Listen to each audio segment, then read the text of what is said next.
안녕하세요. 비더시드 허범석 팀장입니다. 안녕하세요. 비더시드 이완 대표입니다. 네, 이번 한 주도 스타트업 빌딩 앤 컨설팅 펌 비더시드와 대한민국 대표 스타트업 미디어 벤처스퀘어가 함께 만든 비더시드의 스타트업 위클리와 함께 힘차게 시작하세요.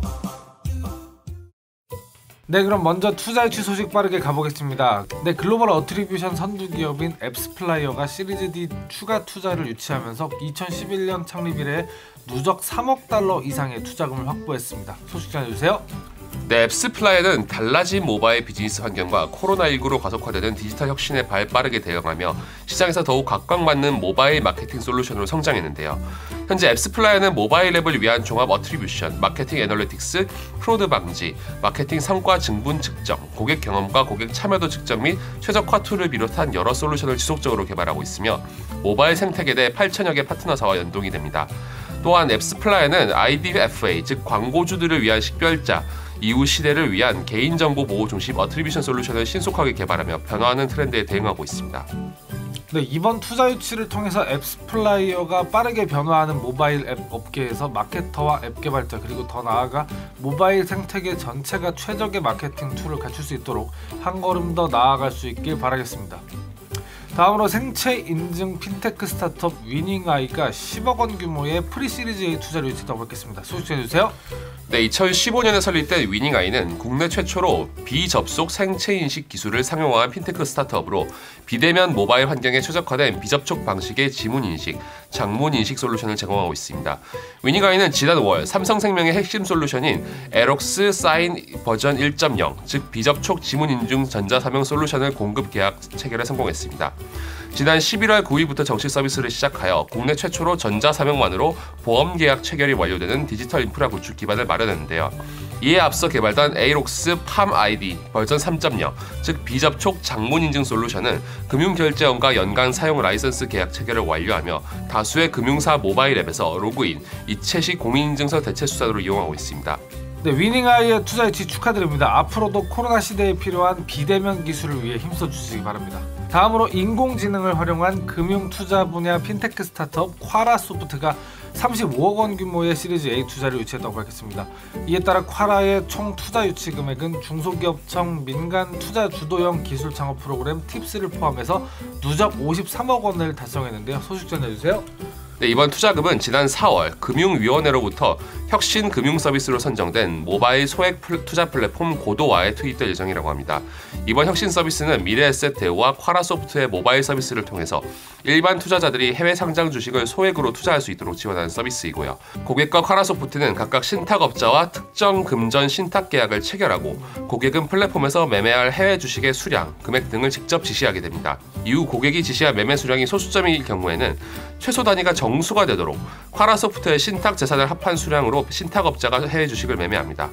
해외 주식 매매의 결과는 개별 투자자의 신탁 재산으로 귀속되고요. 서비스는 내년 3만 개에 출시될 예정입니다. 네, 콰라소프트의 투자 유치 축하드리면서 앞으로도 쭉 성장하시길 기대하겠습니다. 네, 다음 코너는 한 주간의 스타트업 뉴스를 통해 시장 트렌드에 대해 간단하게 알아보는 마켓 위클리입니다.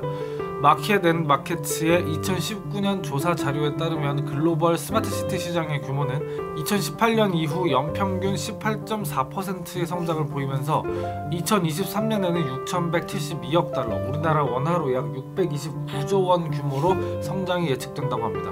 가파른 성장세와 함께 이제는 대중에게도 어느 정도 익숙해진 스마트시티. 스마트시티를 정의 내려보려고 하면 똑똑한 도시라는 즉답이 나올 것인데요.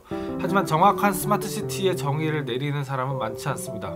시사사전에서 검색을 해보니까 스마트시티라는 것은 첨단 정보통신 기술을 이용해서 도시 생활 속에서 유발되는 교통 문제나 환경 문제, 주거 문제, 시설 비효율 등을 해결해서 시민들이 편리하고 쾌적한 삶을 누릴 수 있도록 한 똑똑한 도시를 뜻하고 있는데요.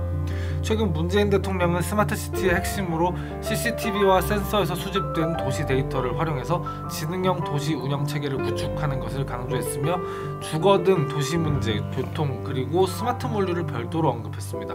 국내의 주거와 교통 그리고 물류 부분에 현재 개선할 점이 있고 해결하기 위해서 디지털화가 필요하다는 뜻인데요. 정부 방침에 따라 민간 기업과 투자사의 기류가 변하는 양상을 보이는 만큼 해당 3개 영역이 향후 스마트시티 발전에 큰 영향을 미칠 것으로 보입니다. 이번 시간에는 스마트시티 트렌드를 이끌고 있는 스타트업들에 대해 알아보도록 하겠습니다. 네, 스마트시티 산업은 정부가 지난 7월 발표한 정부의 160조 원 규모 한국판 뉴딜 종합계획의 주요 사업 중 하나입니다. 정부, 민간기업, 스타트업, 지자체가 협력해 향후 새로운 서비스를 만드는 스마트시티 산업 생태계를 육성해 나갈 것이라는 계획인데요. 네, 국가 사업의 일부분인 만큼 정부의 스마트시티 산업에 대한 지원도 눈에 띄게 늘고 있는데요. 정부는 우선 스마트시티의 시범도시로 부산을 선정해서 내년부터 입주를 시작할 예정이고 세종시는 2023년부터 입주를 시작할 계획을 밝혔습니다. 이와 함께 디지털 시스템과 자율주행 기술을 도입한 물류 서비스와 환경오염을 줄이기 위한 각 지자체와의 협업 및 스타트업에 대한 투자도 적극적으로 이루어질 계획이라고 설명했습니다. 네, 스마트시티 산업 내 다양한 분야 중 물류 산업은 최근 눈에 띄는 행보를 보이고 있는 분야입니다. 코로나 발발 이후 비대면 사회가 본격화되며 이커머스 시장도 크게 성장하고 물류의 중요성이 더욱 커졌기 때문인데요. 이에 스타트업은 대규모 물류 서비스를 이미 구비하고 있는 대기업 부분이 아닌 소규모 거래를 위한 서비스에 진출하고 선택과 집중으로 긍정적인 성과를 얻었습니다. 소규모 및 개인 간 물류 거래를 위한 온디맨드 화물 운송 플랫폼 샌디를 서비스하는 샌디는 이번 달 20억 원 규모의 시리즈 A 투자를 유치했다고 합니다.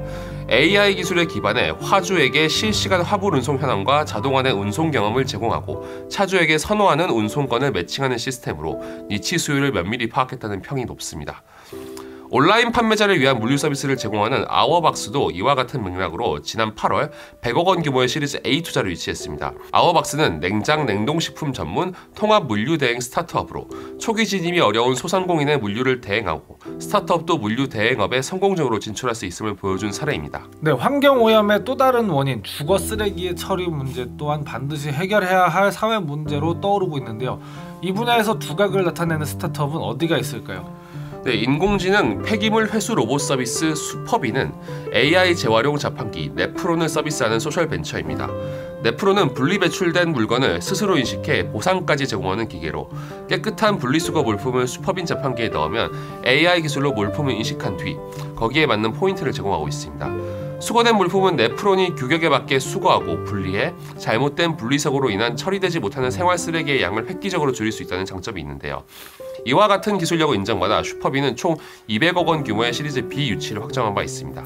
네, 한국은 기술력이 훌륭하고 재능 있는 인재들도 이미 많이 갖춘 국가입니다. 하지만 사람들이 실제 상황을 토대로 자유롭게 의견을 교환하고 시너지를 낼 수 있는 환경도 필요할 텐데요. 기업들이 가진 AI와 로봇 기능 같은 기술들은 다른 기업도 갖고 있을 수 있습니다. 하지만 도시 생활에서 우리가 진짜 필요한 점을 기술을 통해 개선해 나가는 일은 관심과 자유로운 의견 교환이 없다면 힘든 일입니다. 그리고 이런 것이 정말 스마트한 것이 아닐까 생각해 봅니다.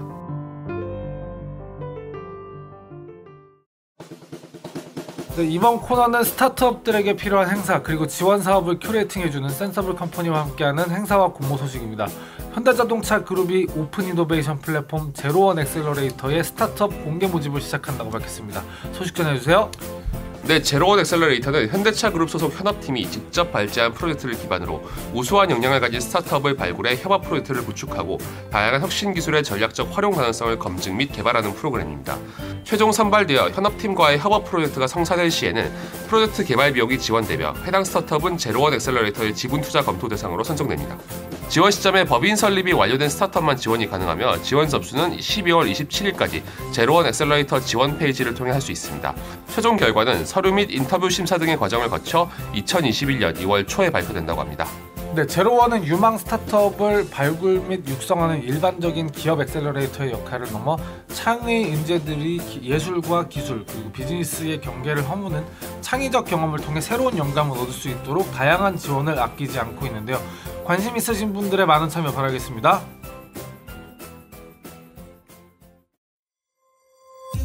네, 여기까지 저희 비더시드가 준비한 한 주간의 스타트업 주요 뉴스였습니다.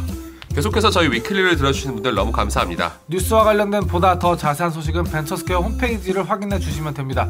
문의나 제의 등 저희와 함께 할 수 있는 게 있다면 언제든 편하게 이메일을 보내주세요. 그럼 다음 주에 새로운 소식들로 인사드리겠습니다. 비더시드의 스타트업 위클리는 대한민국 대표 스타트업 미디어 벤처스퀘어와 스타트업을 위한 정보 큐레이터 센서블 컴퍼니와 함께합니다. 감사합니다.